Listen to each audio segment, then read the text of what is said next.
श्री स्वामी समर्थ मंडळी, कशा आहात तुम्ही? ज्योती किचन व्लॉग्समध्ये माझ्या सर्व गोडताईंचे, दादांचे अगदी मनापासून स्वागत आहे.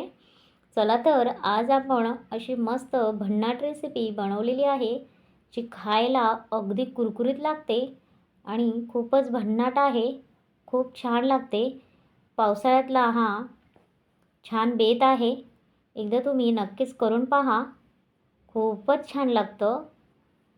चला तर वेळ वाया न घालवता आपण पुढील व्हिडिओला सुरुवात करूया. त्यासाठी लागणारे साहित्य: मी मक्याचे दाणे घेतलेले आहेत. त्याचबरोबर मीडियम आकाराचे 2 कांदे घेतलेले आहेत, पाहू शकता. त्यानंतर 1 शिमला मिरची घेतली आहे, 2 गाजरचे तुकडे घेतलेले आहेत आणि हिरवा धनिया धुवून घेतलेला आहे. त्यानंतर आपण सर्व जिन्नस कट करून घेऊ. सर्वात प्रथम मी कांदे कट करून घेतले. 2 मध्यम आकाराचे आहेत. जास्त जाडही कापायचं नाही आहे आणि जास्त बारीकही नाही. छान असा मीडियम साईजने कट करून घ्यायचा आहे. त्यानंतर शिमला मिर्च कट करून घेऊ. त्यातील जो हा व्हाईट कलरचा भाग आहे ना, तो आपल्याला काढून घ्यायचा आहे.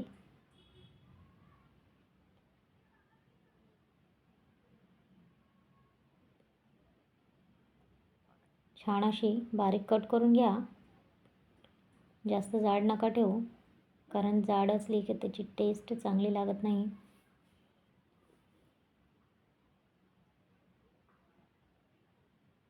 बघू शकता मी मस्त कट करून घेतलेली आहे.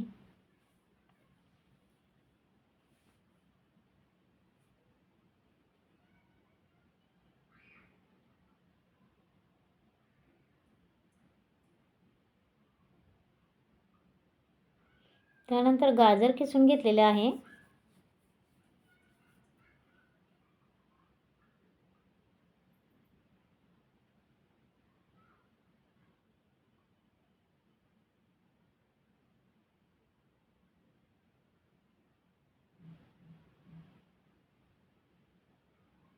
कांदा, शिमला मिरची आणि गाजर कट करून एका बाउलमध्ये काढून घेतलेला आहे.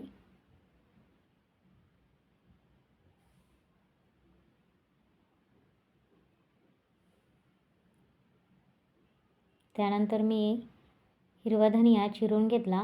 याला मी आधी धुवून घेतलेला होता.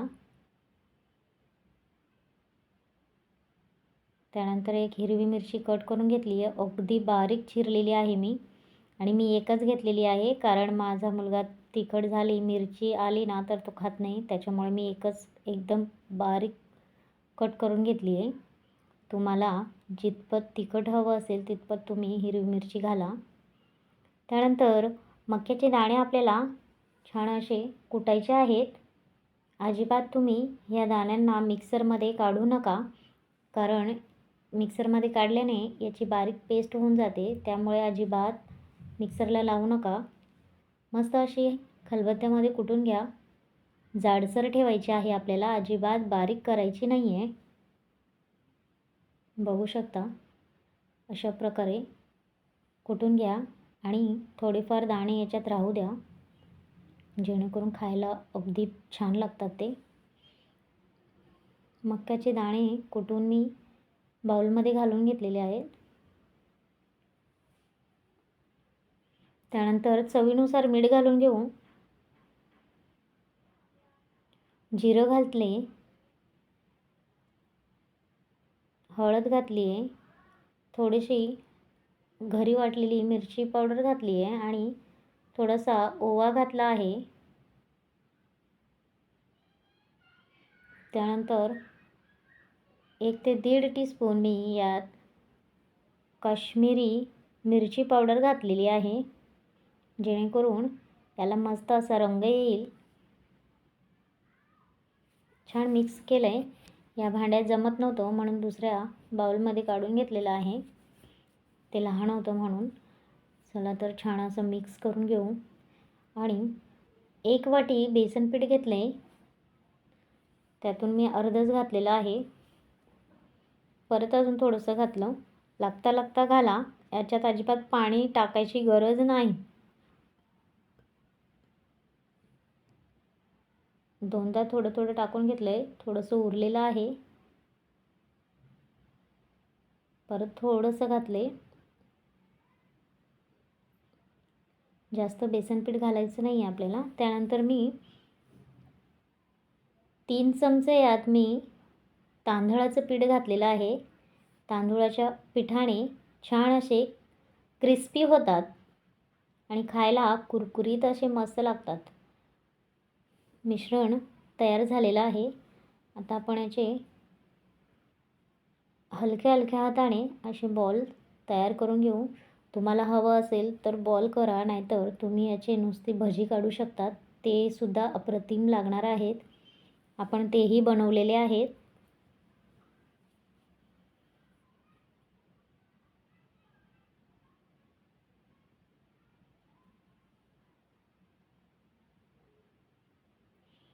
बघू शकता छान असे बनवून घेतलेले आहेत. गॅसवर कढई ठेवून घेऊ तापायला. तेल गरम झालेलं आहे. त्यात आपण हे टाकून घेऊ. लक्षात ठेवा, हे तुम्हाला अगदी मंद आचेवर कमीत कमी 5 ते 6 मिनटं परतायचे आहेत, कारण हे आतमध्ये कच्चे राहतात. त्यामुळे तुम्हाला 6 ते 7 मिनटापर्यंत याला छान मंद आचेवर फ्राय करायचे आहेत. अजिबात याची फ्लेम फास्ट ठेवू नका. छान असं मंद आचेवर फ्राय होऊ द्या. खूप अप्रतिम होतात. नाहीतर तुम्ही फास्ट फ्लेमवर करून घेणार झटकीफट आणि ते आतून कच्चे राहतील.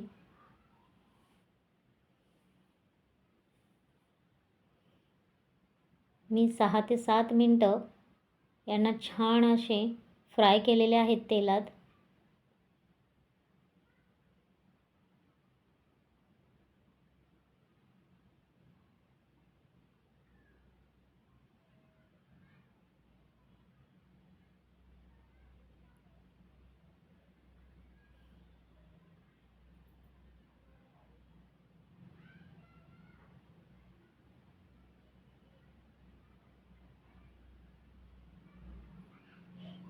बघू शकता मस्त झालेले आहेत.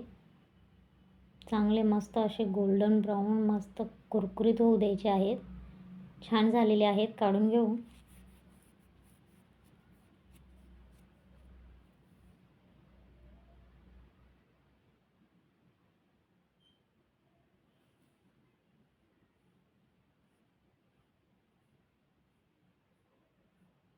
त्यानंतर परत एकदा टाकून घेऊ.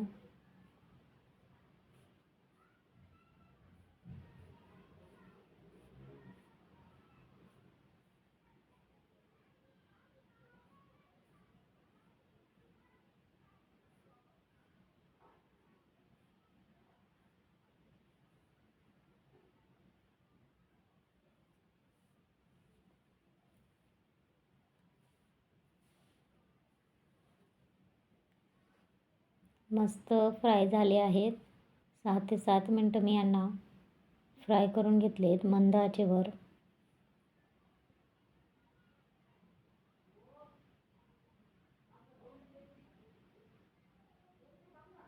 बघू शकता मस्त कुरकुरीत झालेला आहे.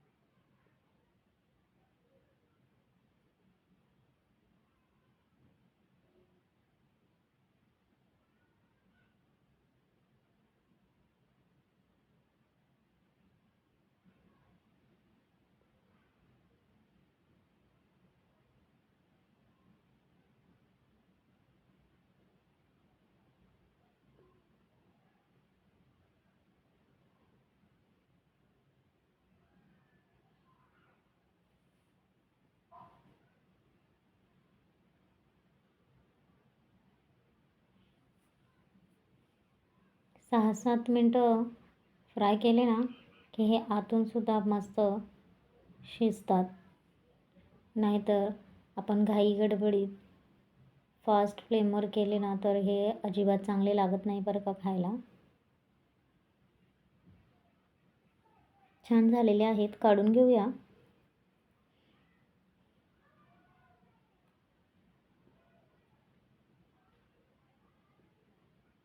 त्यानंतर आपण बाकीच्या पिठाचे छान असे भजे काढून घेऊया याचे. खूप छान भजी लागतात याची खायला. तेलामध्ये सोडून घेऊ. बघू शकता छोटे छोटे पीस केलेले आहेत मस्त.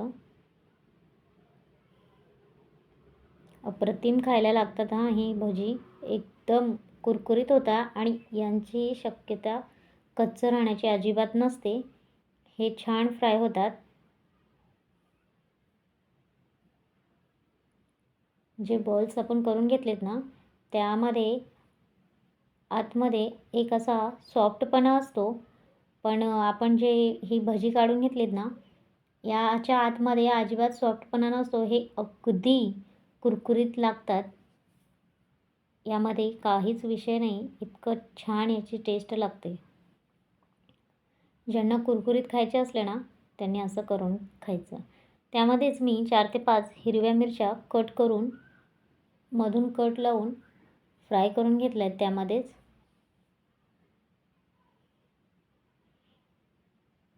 ह्याच तेलामध्ये थोडासा कढीपत्ता टाकून घ्यायचा. कढीपत्ता टाकल्याने छान अशी टेस्ट लागते, पण माझ्याकडे नव्हता, संपला होता, त्यामुळे मी टाकला नाही. भजीसुद्धा बघा कसे मस्त कुरकुरीत झालेले आहे. एकदा तुम्ही ही रेसिपी नक्कीच ट्राय करा. खूपच अप्रतिम लागते. आणि सध्या पावसाचा मौसम आहे आणि पावसामध्ये छान असं चटपटीत खावंसं वाटतं. त्यामुळे ही रेसिपी अगदी अप्रतिम आहे खाण्यासाठी. आणि पावसाळ्यात मार्केटमध्ये मस्त कवळे कवळे कणस भेटतात मक्याचे. मस्त कवळे कवळे असले ना तर खूप छान लागतात हे खायला. काढून घेऊया. बघू शकता कसे मस्त कुरकुरीत झालेले आहेत.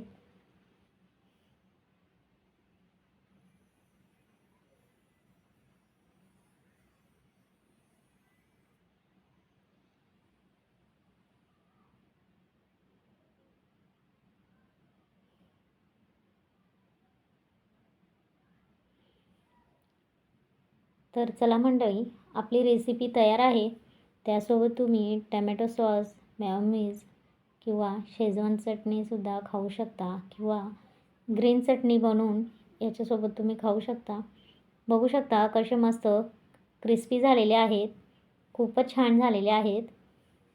एकदा खरंच तुम्ही नक्कीच करून पहा. आमच्या घरात सगळ्यांनी आवडीने खाल्लेले आहेत. पाहू शकता याच्या आतमध्ये एकदम छान झालेले आहेत आणि खूप मस्त सॉफ्ट आहेत आतमध्ये.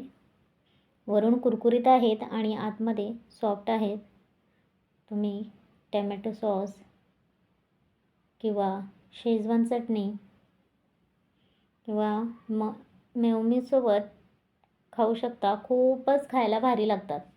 मंडळी, व्हिडिओ कसा वाटला कमेंट करून नक्कीच सांगा. व्हिडिओ आवडला असेल तर लाईक करा, सबस्क्राईब करायला विसरू नका. श्री स्वामी समर्थ सर्वांना.